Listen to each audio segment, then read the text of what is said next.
going to do a bit of a different subject today. I've been going through my Live to Ride posters and sorting them out, and boy, I found some pearlers in there. Some I didn't even remember painting. We've had the Live to Ride yearbook out, and I found a couple in there. I thought, wow, I can just remember them, but I don't know what was happening back then. I had a lot of trouble remembering some of these paintings.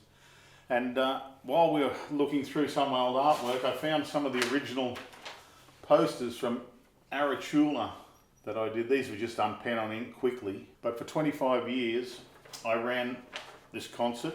This is the 10th anniversary of Aratula there, and that was in the 80s. So you'd buy a sticker. The sticker, on the back of the sticker, had a number. If you're lucky enough to have that winning number, you got a brand new Harley, usually a Softail, big twin. A lot of big bands played over there over the years. In 25 years, we had a lot of bands. The concert went for 3 days. We started Friday afternoon, went right through till Sunday afternoon.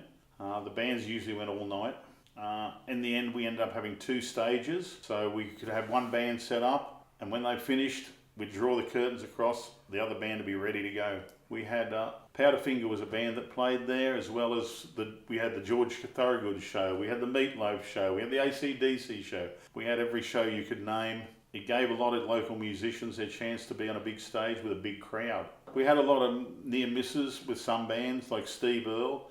I was in America, and a friend of mine was tattooing his manager, and he said, oh, I'll get Steve to play at Aratula, but we sent some friends along to his concert, and they weren't impressed with him back in the day, and it never happened, but boy, things would have turned around if he was there.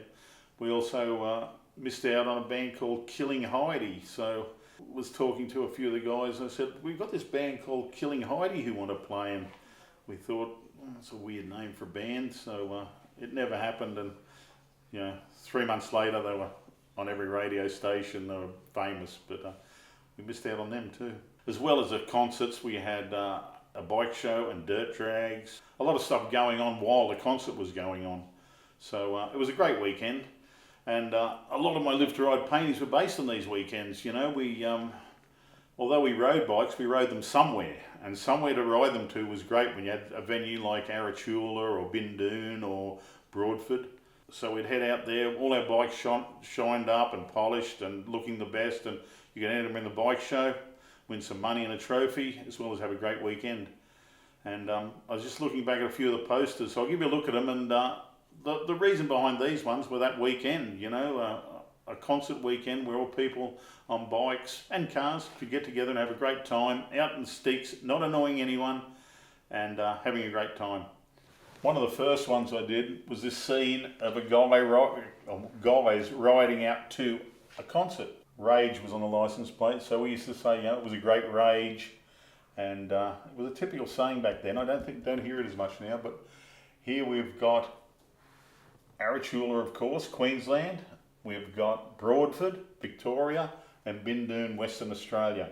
A large part of the weekend was, of course, the ride there and the ride back. We used to have people coming from all over Australia to Queensland for Aratula. And I travelled to Broadford, rode my Rigid down there and back, and that was a great part of the show, was the ride there and the ride home. And then there was the dirt drags. So we'd grade a drag strip, we'd mark it out with lime for a start line. We actually had a Christmas tree, the lights for starting. And everyone started riding their street bikes out there, but in the end people built serious drag bikes for the dirt. A lot of them were running nitro, big tractor tyres on the back. Then they went to the V8 bikes, and it really became a thing, and it all started off at these concerts. I built a number of bikes to race out there, and had a few mishaps, blowing engines, falling off, but it was all great fun, and it was great entertainment for the crowd. And this painting depicts it, the bike going sideways, showering the slower bike with rocks and dirt, which was a common occurrence. It's great fun, real great fun. It's a pity we still can't do these things. And this painting, of course, depicts the night scene, bikes parked around a campfire, toasting drinks to each other.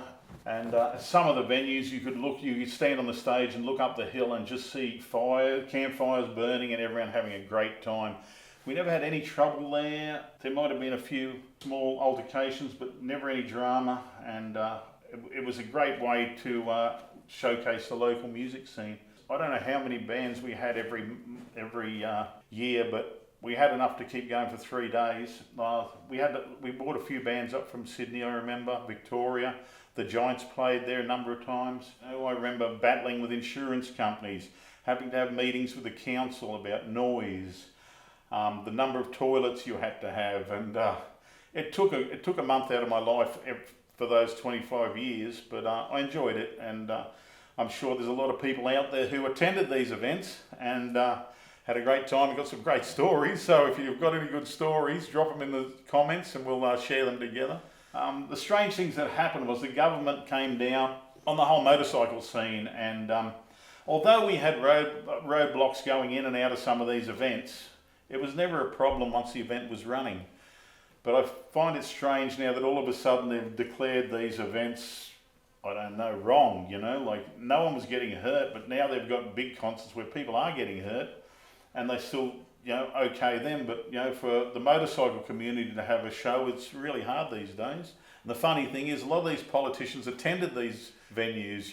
We had a famous Chris, who is now in government, who used to drink at one of our venues. We've had Anastasia used to come to Aratula, and then they brought out all these stupid bikie laws, and it sort of put an end to everything. But it was a great way to spend a weekend and see some great music, great acts, and there was always a good hangover after it. And I think the thing the government never realised was how much money these events brought to the community. We used to do the bike raffle we did for the Harley Davidson. A lot of the money always went to charities. We did the Aspley Special School, who didn't get any government funding, but we funded it with our raffle. And we even talked the cops into selling raffle tickets for us one year, which was a laugh. And it wasn't unusual to see a cop car running around with an Aratula sticker on the bumper. Also, the local schools, we used to donate money to the schools in the area. Boona School was close to Aratula. Aratula is 100 kilometres out of Brisbane on the Cunningham Highway. You'll pass through it. It's a major stop as you're going south. And we used to buy all our alcohol from the publican there. And so the pub made money out of it. We gave money to the schools. The town really benefited from it with very little trouble, but noisy motorcycles for 2 or 3 days. It was supported by the community out there, and it's sad we can't do it all again. And I think that's my biggest regret of doing the concert, is not being able to do it again. As well as the posters, every year I did a printed t-shirt. This was from 91. We had some major sponsors too that surprised me back in the day. We had Jack Daniels, we had Triple M Radio. A lot of big corporate names supported these events, and then all of a sudden it all just went away with the stupidity of the government. So I think we need to find a government that supports these things again and vote for them. And every poster and t-shirt usually incorporated "Why waltz when you can rock and roll?" There were a lot of funny things that happened over the years on stage, believe it or not. Technically everything ran well. I think one year we blew up a PA. We had the wrong guy running it, a guy called Keg, who convinced me he knew how to use a PA, and next morning I got a call from the company saying someone had blown up their PA, but it cost us a bit of money. Then one year we had it raining, and the rain and mud was running down from a hill, turning the whole stage into one big messy muddy mosh pit. And we were cleaning up the next morning, and I picked up a lump of mud and tapped it on the side of the stage, and it was a microphone. So I don't think the concert promotion mob who gave us the equipment was too impressed with that, but I guess it happens all the time at these concerts when it gets a bit muddy. Another time we had a radio mic, and I was doing the announcing for the bike raffle, and me and Mark from Fat Pigs, shout out to the Fat Pigs, and me and Mark were backstage telling jokes, but we didn't realise the microphone was on and the whole concert was hearing us tell our dirty jokes, and someone ran backstage saying, "Who's got the radio mic? Who's got the..." We denied it, of course. Another time, Rick Szabo did the Meatloaf show. We had many a fun time with him doing that. A big stage production. It was great. Noel Gardner, he used to organise a lot of the bands, and that was a hell of a job for him every year. Getting bands there. We had a couple of tents backstage, cooking food, taxiing them to their hotels. All stuff that goes on at a concert behind the scenes. And then of course we had the adult entertainment. We had one band playing once. I think it might have been Gilt Edge, come to think of it. And they were on stage doing a show, so they sent a couple of exotic dancers up to dance around with them while they were playing. And I think the lead singer forgot the words to the song because he thought these girls were up there mauling him and didn't realise they were actually dancers. That was a funny time. And then we had one year where the guy won the Harley Davidson Softail, and he was that wrapped he slept on stage with it, cuddling it like his new girlfriend. He was wrapped. A lot of the time, the people who won the bikes weren't there, but yeah, it was great when they were, because you're in the mosh pit, and we used to wait till midnight to draw it, and you're sitting there at midnight half drunk. All of a sudden, you're owning a brand new Harley Davidson. It was great to see their faces when they won. They're just a few of my funny stories, and every time I talk to someone, they've got a funny story about Aratula. If you've got any funny stories, drop them in the comments. We'd love to hear them. It'll be a great bit of memorabilia. Or stories from other music festivals, drop them in there. So this week I'm working on Chopped Mercury. We're going to have at Cooley Rocks. There's about half a dozen American artists coming over. I think we're all going to hop on it and flame it. So I'm going to get it into base coat, and then we're all going to attack it over the 3 days. So come down and watch us flame a Mercury. Okay, catch you next week, and don't forget, why waltz when you rock and roll?